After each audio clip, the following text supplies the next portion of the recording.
made the decision to do this very spontaneously, which is very unlike me. If you know me, you know I like to plan things, even if it is something like recording this. We're gonna see how this goes. I'm trying. So, welcome back everyone, or welcome if you are new. I am Damla. Nice to meet you. On this channel, I talk about anything related to books. And yeah, I hope you enjoy it. Today, I'm finally doing a review on this duology that I really enjoyed. We Hunt the Flame and We Free the Stars by Hafsa Faisal. Before I get into my opinions on the book, I will get into the plot, the synopsis, what this book is about, without spoiling, so don't worry. I will try not to spoil too much. A lot of the information is just stuff that you know prior to reading. Also, in giving my opinion, I'm gonna try to maybe do a non-spoilery part and a part where I go into spoilers, so more specifics.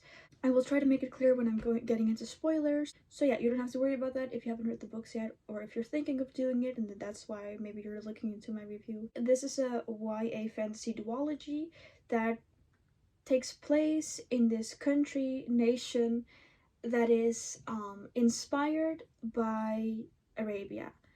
Which specific time period and stuff, I'm not completely sure, but it is based on specifically Arabia. The land that this takes place in is called Arawiya, and we follow our first and second main character. First we have Zafira. Zafira is from the Caliphate, I think it is, of Demenur. Another thing about this place is that there used to be magic, but there kind of isn't anymore, or not in the way that it used to be.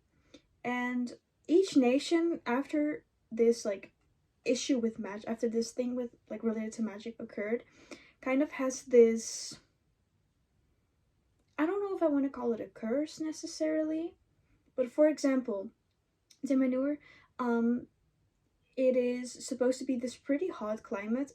However, it is kind of snowing all the time, or at least there is snow all the time, so things aren't how they should be.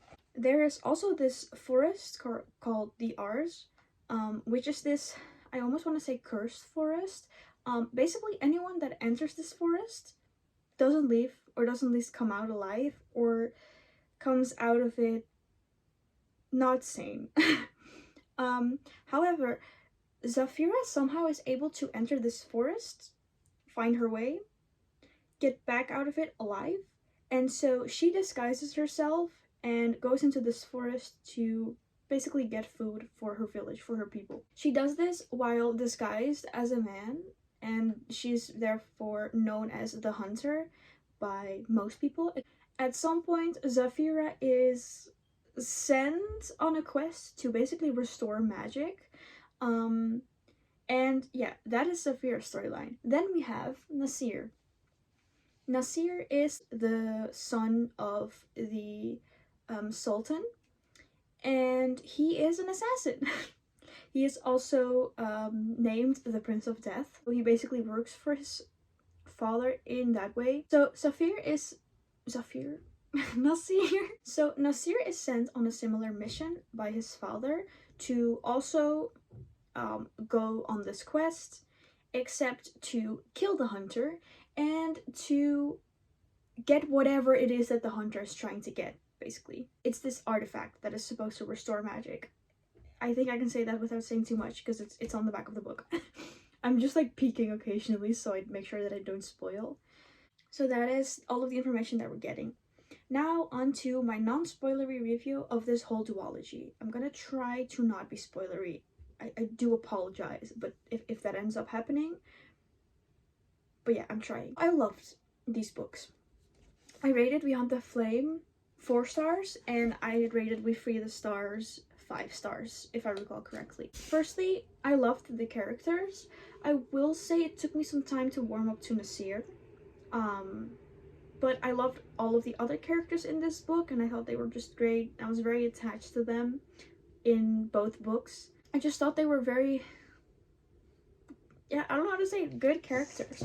I had definitely grown very attached to them. I will say, in the first book, I had this one issue where it felt like at some point we weren't really going anywhere. Is that something I can say without spoiling?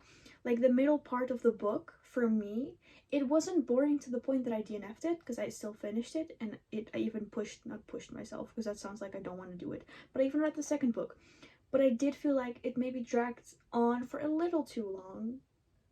Something about the middle part. However, that brings me to the second book, because I feel like the pacing in that book was really good compared to the first book. Not that it was bad, but I personally didn't really find myself being bored at any point in We Free the Stars, which I was really glad about, to be honest. Another thing that I really liked, I love Hafsa Faisal's writing style. Like, she writes so well, and I remember at some point reading, I think even We Hunt the Flame, and I was like, you know what, if I don't end up loving this duology, I might still just read her next book, A Tempest of Tea. It's already out.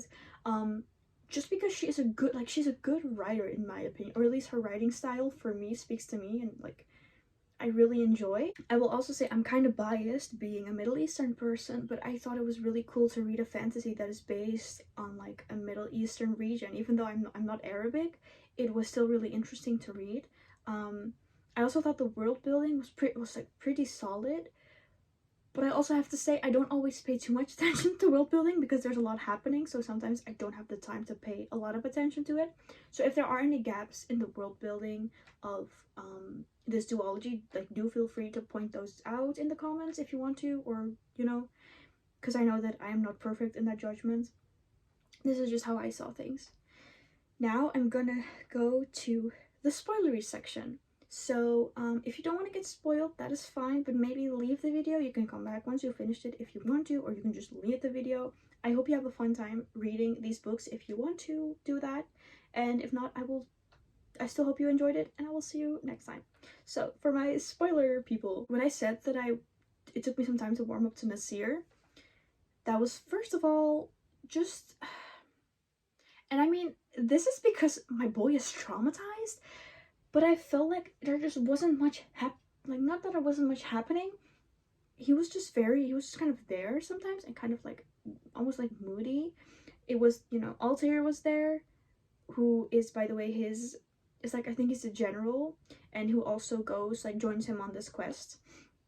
But yeah, Altair, I feel like if he wasn't there, I just would not be enjoying the POVs of Nasir as much. So that I was like, okay. About the romance. In the first book, I really had my doubts as to whether or not Zafira and Nasir could work in a romantic context, because first of all, her childhood best friend was basically killed by Altair, if I recall correctly. And throughout a big part of the book, like, she rightfully so held that grudge. And also, he was sent to kill her, so of course that is something that plays a part. And just like, I don't know, in the first book, some of it felt like it was just tension that was there, that was bringing them together. And I suppose that is sort of realistic because that does happen sometimes. But for me personally, I prefer relationships that are a bit more grounded in like an emotional connection, right? Like, not just being like attracted or like having this feel. I mean, it involves feelings, but I hope you get what I mean when I say that. It wasn't to the point that I wasn't rooting for them, but I just found it hard. Also because I was absolutely crushed when Dean was killed. I was like, I was starting to like this guy, but also I have seen like a couple of other reviews, and some people were like, oh yeah, I knew he was gonna die. I didn't. I guess I should have seen that coming, but I didn't. Oh well. I also grew very attached to Benjamin, and when he died, I cried. I was sobbing. I was so sad. And they left him there. They couldn't bring his body. Oh my god. Okay. So, that is like book 1. That is We Hunt the Flame. And we then have, you know, them encountering the Lion of the Night, who is, oh, also like the plot twists in the first book, some of them I saw coming. I wasn't too surprised that Altair and Nasir were her half brothers, and I think I wasn't even too surprised that Altair's dad is the Lion of the Night. I was also for some reason like not that surprised that the Silver Witch was one of the like 6 sisters of old, but that she was the mom of Altair and also Nasir kind of surprised me. Again, maybe I'm just not that observant of a reader, but that kind of surprised me. And I thought, um, even though some of the things I saw coming and some of the things I didn't expect, the twists were like well explainable, and it wasn't something that was just there for like shock value or to be exciting, if that makes sense, you know? So yeah, my issues with the first book, I felt like they were in a desert for such a long time, to the point that I kind of forgot where we were. I found that hard to just get through, I guess. Also, I really liked that every character, in my opinion, had a pretty like good or like solid backstory, that they weren't just there to uplift the main characters. You could argue that side characters often do have that purpose, and often that happens just because it's the way stories are. But I think you can do that and have that happen while also ensuring that they still have their motivations, they are still there for a reason, and they are still well-rounded characters. They're not just there to help the main character, right? Then we get to the second book. The pacing thing that I kind of mentioned of them being in a desert all the time, yeah. In the second book, that was not there. I remember picking up the second book. It has 570 pages, which I think is like 100 more than Beyond the Flame. And I was like, this is a thick book. Like, it's pretty thick. I was like, what do we even have to say? But there was so much happening, and I totally get why it was this long. So that was something that I was kind of glad to see, because I was a little worried. I was like, okay, well, we're gonna get a second book. Am I gonna have to go through that thing of like feeling a little bored-ish again? But no, that was not the case. The issues that I had related to the development of the relationship between Zafira and Nasir, I felt like things fell into place in the second book. Was it perfect? No, but they are also not perfect people. Nasir is traumatized. Zafira carries a lot of emotions and rightful anger from growing up in this very misogynistic society. Which, that reminds me, the one scene where she like fucking loses it, and kills the caliph of her, of Demenur. I was like, damn. But also, it's very understandable knowing the society that she was born in, that she grew up in, and the encounters she had had with him, and also knowing the way he treated his own daughter. Also, another thing I liked in the second book, we got to see Zafira's little sister, Lana, and we got to see quite a lot. I was a little not worried, but I was like, well, in the first book, she didn't really come up that much, or like wasn't really brought up that much, and sometimes when a character that wasn't as prevalent comes back, I'm like, okay, how well are they gonna fit in this whole thing, if that makes sense? But Lana fits perfectly, really. I thought she's a really cool character, and she also grew in many ways, which was really interesting to see. Both of these books made me cry. And I was kind of sad to finish them. I'm really excited to read The Tempest of Tea. However, I have sort of forced myself to not buy any new books in the future, which I have already broken recently because I saw a hardcover of Beyond the Flame that was also signed for like 24 euros. But anyway, just the emotions. Also, again, the writing style in the second book was also great and lovely. I loved it. The scene where, like, somewhere at the end, basically like the final battle, I suppose, or like fight against the lion, where they're like trying to kill him, and then the Silver Witch shows up, and I think she creates this illusion where the lion thinks it's his dad. As much as I despise that man, that character, when he was like, Bubba, I don't know, I felt something. I felt something. Ugh. And I don't like him. I don't like the lion. I don't care what his backstory is. It doesn't justify anything he did. But like, there were a couple of moments where Nasir is kind of like, he's kind of like rizzing up Zafira. He gets like a confidence boost and kind of like flirty with her, right? And on one hand, I think, well, he's a prince. I'm sure he can do it. On the other hand, I'm like, there were periods where I was like, is it like good timing? This, like, I don't know what to think of this, but maybe it's just that I wasn't used to it because of the way he was in the first book and the trauma he carries with him, which Nasir needs a hug. He needs a hug. Please, someone give him a hug. Oh my god. There was this one point, I don't think I can find the quote, about how, like, everyone he knows betrayed him or something along those lines. This poor guy. There was also one more thing. I'm not saying it was bad, but I think there were times where I was questioning if it was an appropriate time when this happened. But there were a couple of times where Altair or Kifa would crack some jokes. And I think it's fun. It's all good. Like, the sarcasm, I love Altair as a character. He is amazing. I love his sarcasm and his jokes.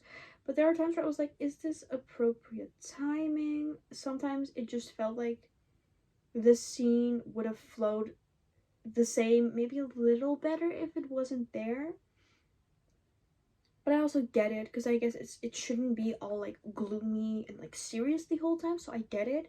There were just times where I was questioning, I guess, if it was needed or if it should have been there. But it's not like I was like, oh, well, these jokes definitely shouldn't be in this section. I don't know. Am I making sense? I don't think so. I am just yapping at this point and saying nonsense. So I'm gonna end it here. In short, this duology crushed me. I was not ready for it to end. And I don't think I will ever get over this. I hope this was an okay-ish review. This is my attempt at getting better at, voicing my thoughts on a book, instead of just being like, this is based on vibe. I maybe want to get into the reason why I gave the first book 4 stars and the second book 5. I had brought up some issues in the first book, and I felt like the second book resolved those very well, so that is why it received 5 stars. Is it perfect? No, it is not. But I don't think any piece of media is, and it is just, I adored the book. I loved it, and I was very just into it and the characters, and I think for me that is what a 5-star is. Did that make sense? Probably not. Okay, I'm actually gonna end it here. I hope you enjoyed this review, regardless of it being a little all over the place and not the most well-worded review of the duology. I hope you still enjoyed it. If you have read this duology, let me know what you thought of it, what you liked, what you disliked, maybe any of the points I brought up in the video. Feel free to join in on that discussion as well. If you liked it, please give it a like, and if you want to see more of my videos, maybe think of subscribing. Also, follow me on Instagram. I have an Instagram account for this YouTube account where I just post, like, book related stuff.